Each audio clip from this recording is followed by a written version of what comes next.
Hey guys, how's it going? Welcome to my video. All right, I just want to give you guys a quick fix if you guys are in this situation. So a couple of days ago, I had this situation come up with my car. Previous to that, I had no issues. Car was driving fine. Matter of fact, it's been driving fine since I had it. The only thing that I actually had to change out within the last year was the battery. Other than that, I really had no issues whatsoever. So I was driving all day, went into supermarket, got some cherry ice cream. Love cherry ice cream. Got like 2 tubs of it, came out and was all ready to go home and have some good old ice cream in the hot summer, and it cranked, but it wouldn't start. Cranked it wouldn't start. So I was thinking to myself, oh wow, okay, so this is a situation. It's not the worst situation. I'm getting power to everything. The AC wasn't working because the car wasn't turning on, but the blow motor was working. The radio worked. Everything worked, but it just would not turn. It would not run. It wouldn't run. It wouldn't run. So here's this situation. I'm stuck with 2 tubs of ice cream. It's like 95 degrees out, and I didn't want to waste ice cream. So I'm like, all right, let me just do see if I can do a quick fix on this. Hopefully it was a quick fix. Maybe some weird thing. So I just kept on cranking it. Kept on cranking it like 6, 7, 8 times, hoping that it would start. It wouldn't start. So I was like, okay, so this might be more of a serious situation, because I was trying to get into neutral and all the other gears and try starting in neutral, and it didn't work. So I was thinking to myself, okay, hopefully it's not something too bad, because there's no check engine light on the dash. Okay, there's no check engine light on the dash. I was hoping it wasn't too bad. So And I specifically caught that there was no check engine light on the dash. Didn't see any kind of red check engine light on the dash. So I was like, okay, all right, let's get to the battery and see if there's any issue with the battery, because it was changed out 6 months ago. Normally batteries last for 4 years, and it shouldn't go out within 6 months, within a year. So I was thinking to myself, hopefully it's something that's kind of simple. Maybe there's a little corrosion on the terminals. Maybe it wasn't tightened. Maybe there was some play on the terminal. So I was like, okay, got to the battery, and everything looked good. The terminal looked good. It was tight. I wiggled it. It wouldn't wiggle. As far as I could tell, there was no corrosion on the terminals whatsoever. And I did also make sure to check the negative line that went to the frame, make sure it's connected, make sure it's no corrosion, etc., etc., etc. And I was like, okay. Now I couldn't be 100% sure that it wasn't the battery. All the cranks that I was hearing were strong cranks. Now normally if the battery's kind of weak, I would hear like a weak crank, but I cranked it up like 8 times, and every single time it seemed to be really strong. So I was like, let me check this out further. Maybe I just turn on the lights, the headlights, and see if it's bright. And the headlights were bright. So I was like, here's the problem. All right, the battery seems to be good.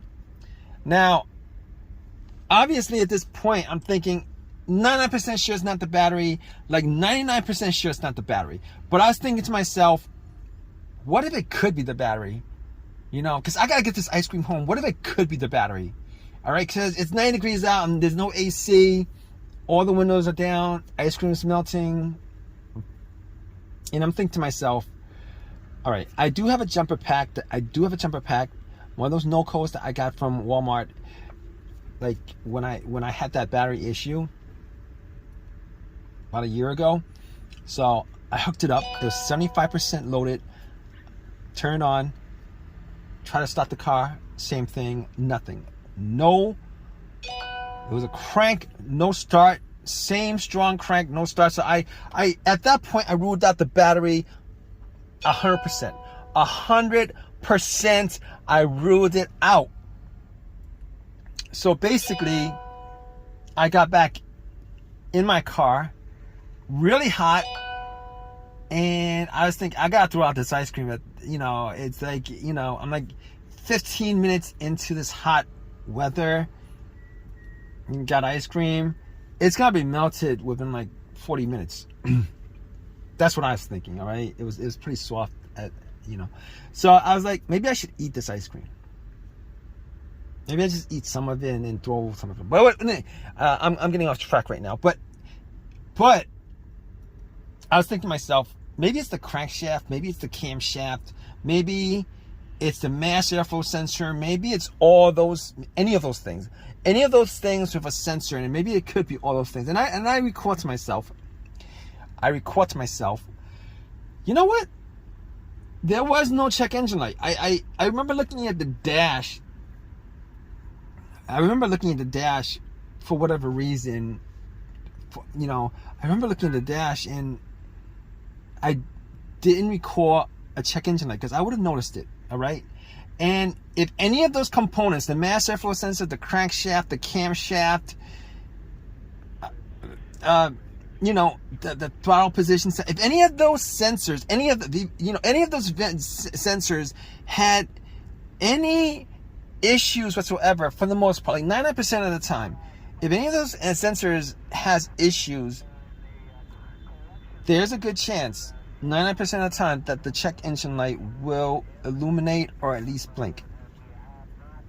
Now, I didn't have an OBD2 scanner on me to scan it all the way through, so I don't know that 100% for a fact, but I know that I could probably rule out most of those things. So at that point, I was like, I was sitting in my car. It was hot. I was thinking about calling AAA, and at that point, I was like, let me just eat some ice cream. I ate some ice cream. I filled my stomach up, trying to figure out what could be the cause of it. It could be a bunch of things, but I was going through the most obvious things that it could be. It could be, after ruling out the battery, after ruling out all the sensors, because there was no check engine light, I was thinking, here's what's left. All right, the fuel pump relay, the fuel filter. It's either not getting fuel or it's something electrical, like a blown fuse or blown relay.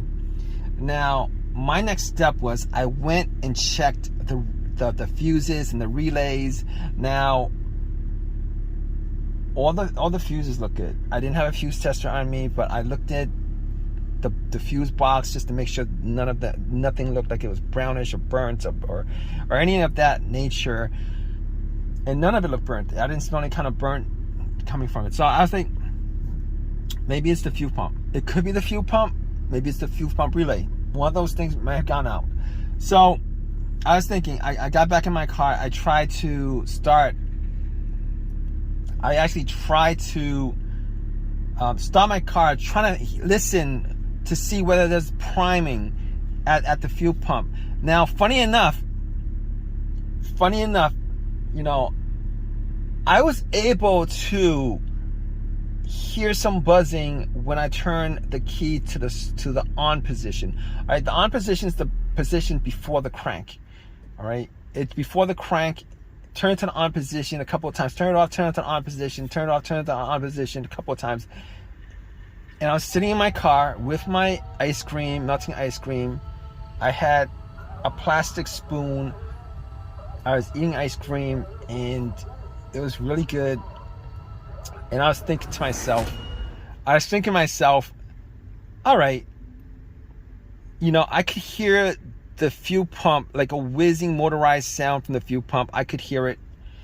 And at that point, I was able to rule out two things. I was able to rule out the relay. I was able to rule out the fuel pump. Now, I couldn't rule out the fuel filter. or the fuel injectors, any of that stuff, but there's like a 90% chance that the fuel pump worked, the fuel filter worked, and if there's anything that's causing issues with the fuel delivery into the engine, it would start up and it would die out. It would start up a little bit and would die out. So I was able to rule all those things out. The fuses. Now I didn't have any testers on me, so I wasn't 100% sure that it was any that it couldn't be any of those things. There wasn't like I would need to test it out to say it's 100% that any one of those components could be causing the crank no start issue. So I was sitting back and eating ice cream. I got to like half a tub left, and I was like, I'm gonna have to throw this out. Probably should call AAA. And then I had like a little bit of an epiphany. I was thinking to myself, you know what? I had this issue maybe 5 years 5 years ago on another vehicle. Ran through a lot of the tests, but had it towed, and funny thing is, it turned out to be nothing more. I spent money on towing at that point, and it turned out that it was something that was pretty simple. It was something as simple as the key fob, or the key fob itself not being picked up or recognized by the car's computer, or it was the key fob battery. Now, I've never changed the key fob battery since I had this car, and I wasn't 100% sure whether it was the key fob battery that could be causing the situation, but there is a chance the key fob battery could be causing this situation, particularly if you rule out all the things that I ruled out. So at that point, I was thinking to myself, you know what? I'm gonna take the key fob battery out, because I can't tell 100% whether that's causing the issue. But I went back into the supermarket. All right, I took the battery out of the key fob itself, the remote, got a battery, popped it in, and I was crossing my fingers that it was something as simple as that, because I had no issues with the vehicle previous to that, except for changing out the battery. And guess what, guys? Once I got in and tried to start it, it cranked up. It cranked up immediately.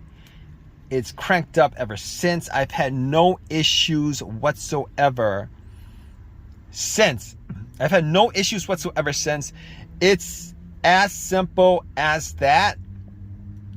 So a lot of times,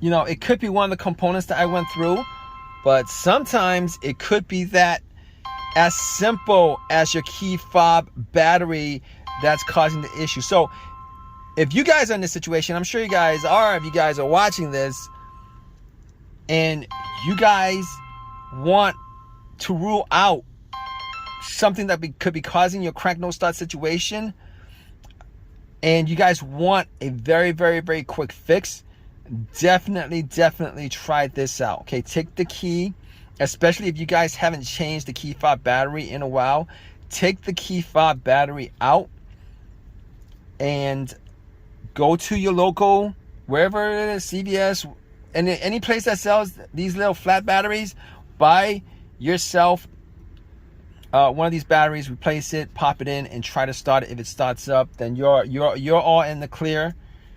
Now, obviously, if you guys are still having a crank no start situation, then that's another issue. But if you guys are in that situation, you guys could probably rule out this key fob, low key fob battery, or dead battery on your key fob situation, which is definitely worth it to do.